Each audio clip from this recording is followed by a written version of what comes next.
kami dari kelompok 6 akan menyampaikan materi melalui video tentang amandemen pertama sampai dengan amandemen keempat. Sebelum ke video, izinkan kami memperkenalkan diri. Saya Mahendra Saputra. Saya Muhammad Fahri. Saya Lisa Putriana. Saya Kalisa. Saya Hindra Fitri. Selamat menyaksikan. Amandemen pertama pada tahun 1999 dilakukan pada tanggal 19 Oktober 1999 oleh MPR hasil pemilu 1999. Tujuan utamanya adalah untuk membatasi kekuasaan presiden agar tidak terlalu besar seperti pada masa Orde Baru dan memperkuat sistem demokrasi. Hasil ini, amandemen antara lain menetapkan bahwa masa jabatan presiden dan wakil presiden hanya boleh 2 kali masa jabatan, menegaskan bahwa kedaulatan berada di atas tangan rakyat serta memperkuat prinsip negara. Amandemen pertama yaitu untuk membatasi kekuasaan presiden, memperkuat sistem demokrasi, serta menegaskan bahwa kedaulatan berada di tangan rakyat.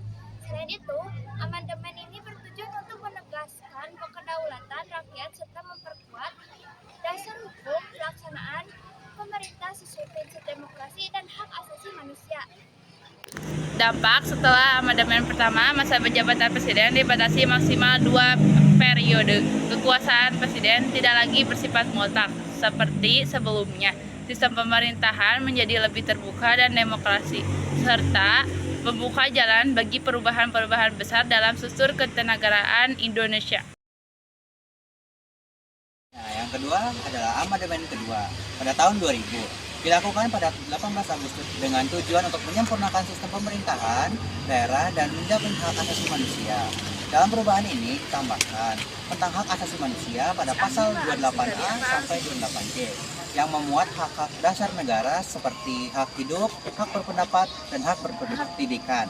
Selain itu, ditegaskan bahwa Indonesia adalah negara hukum dan ditambahkan aturan mengenai otonomi daerah sesuai dengan ketentuan tentang bendera, bahasa, lambang negara, dan lagu kebangsaan. Tujuan untuk penjelasan pembagian kewenangan antara pusat dan daerah melalui otonomi daerah serta menjamin dan melindungi hak asasi manusia dengan lebih tegas. Amandemen ini juga bertujuan untuk memperkuatkan identitas nasional dan prinsip negara hukum. Setelah amandemen kedua, daerah-daerah di Indonesia memiliki ketenangan otonomi yang lebih luas untuk mengatur urusannya sendiri. Hak asasi manusia diatur secara lengkap dalam Undang-Undang Dasar 1945 pasal 28A, 28J. Selain itu, masyarakat menjadi lebih sadar akan hak dan kewajiban sebagai warga negara, serta kedudukan hukum menjadi lebih kuat dan adil. 3/2001 dilakukan pada 9 November 2001 untuk memperkuat sistem presidensial dan memisahkan kekuasaan antara lembaga negara. Dalam amandemen ini ditetapkan bahwa presiden dan wakil presiden dipilih langsung oleh rakyat, sehingga rakyat memiliki hak langsung untuk menentukan pemimpinnya. Amandemen ini juga membentuk lembaga baru yaitu Dewan Perwakilan Rakyat, Perwakilan Daerah atau DPD sebagai wakil daerah. Mahkamah Konstitusi atau MK untuk menguji undang-undang terhadap Undang-Undang Dasar 1945 dan Komisi Yudisial yaitu MK untuk menjaga kehormatan hakim, yaitu ini untuk bertujuan menciptakan sistem pemerintahan yang lebih demokratis.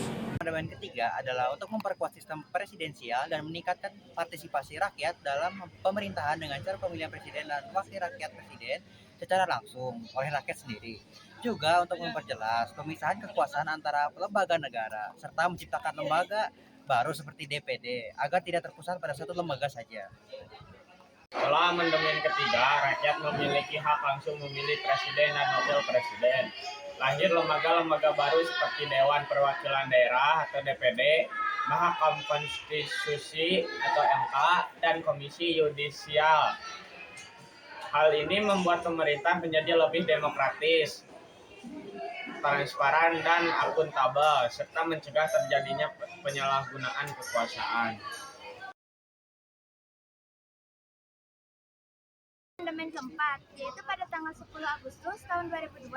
merupakan penyempurnaan akhir terhadap Undang-Undang Dasar 1945. Dalam amandemen ini, MPR tidak lagi menjadi lembaga tertinggi negara dan posisinya sejajar dengan lembaga tinggi lainnya. Pemilihan umum diatur lebih rinci. Selain itu, diatur pula tentang anggaran pendapatan dan belanja negara atau APBN. Fungsi MPR dalam legislasi dan pengamanan serta ketentuan mengenai pendidikan, perekonomian nasional, dan keuangan negara. Amandemen keempat adalah untuk menyempurnakan seluruh hasil amandemen sebelumnya, memperjelas fungsi dan kedudukan lembaga negara, serta menegakkan sistem pemerintah yang lebih demokratis dan seimbang. Amandemen ini juga bertujuan untuk memperkuat peran DPR, MPR, dan penyelenggara pemilu yang jujur dan adil, serta memperhatikan bidang pendidikan, ekonomi, dan keuangan negara. Dampak setelah amandemen keempat, MPR tidak lagi menjadi lembaga tertinggi negara dan kedudukannya sejajar dengan lembaga tinggi lainnya. Pemilu dilaksanakan secara langsung, umum, bebas, rahasia, jujur, dan adil, sehingga meningkatkan kepercayaan rakyat terhadap sistem demokrasi.